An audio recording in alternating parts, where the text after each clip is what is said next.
Okay, so recently you were quoted to have said that the president is assuring the nation that the Jange school girls kidnapped will be the last in the country. Don't you think that those who do not mean for the country can do the same? Well, to answer your question and a rider to your own question, that those who do not mean well for the country, they can try to do it to embarrass government by government saying will be the last, inshallah, by the special grace of God. It's a possibility, but what Mr. President is doing in his government, the government of President Muhammad Buhari, has done everything possible to ensure safe schools.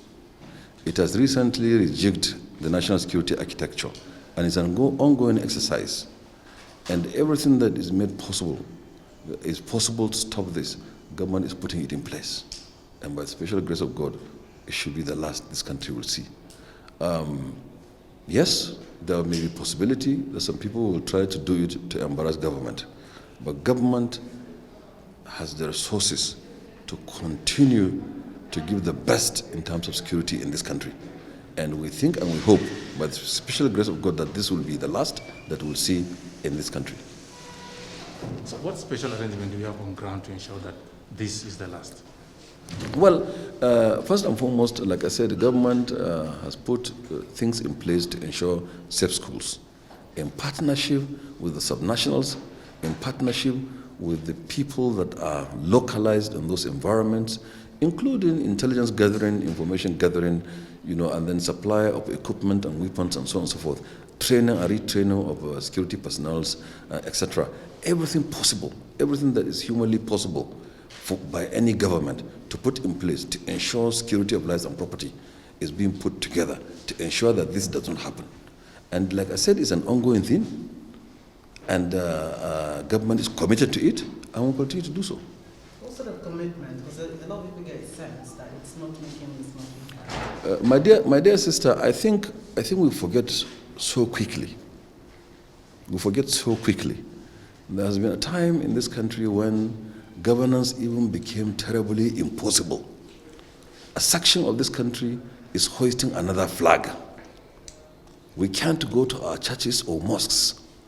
We can't go to schools. We can't go about doing our normal businesses.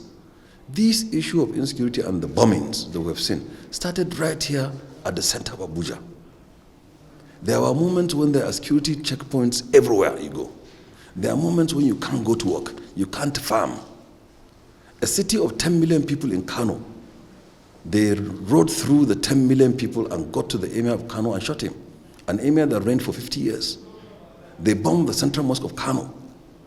1,000 people died. Those are things of the past. Security challenges are things that are all over the world, in every single country. Right from Tumotu McVeigh, for example, in the US, all the way to the recent happenings that we're seeing in the US and UK and everywhere. You can get mugged on the street in the UK. You can get slaughtered also. But the important thing is government doing something? Yes, it is. Is government committed? Truly, it is committed. Don't forget, the president could be a civilian president, but he's a true commander-in-chief. And he had been there before.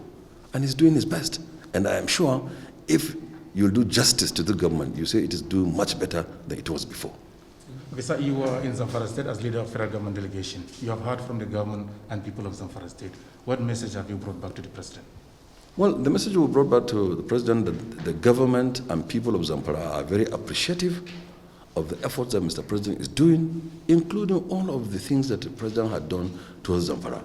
The governor said also he has unfettered access to Mr. President, and Mr. President has always given him a listening ear, and they have helped him in so many ways in reaching out to a peaceful coexistence of his people.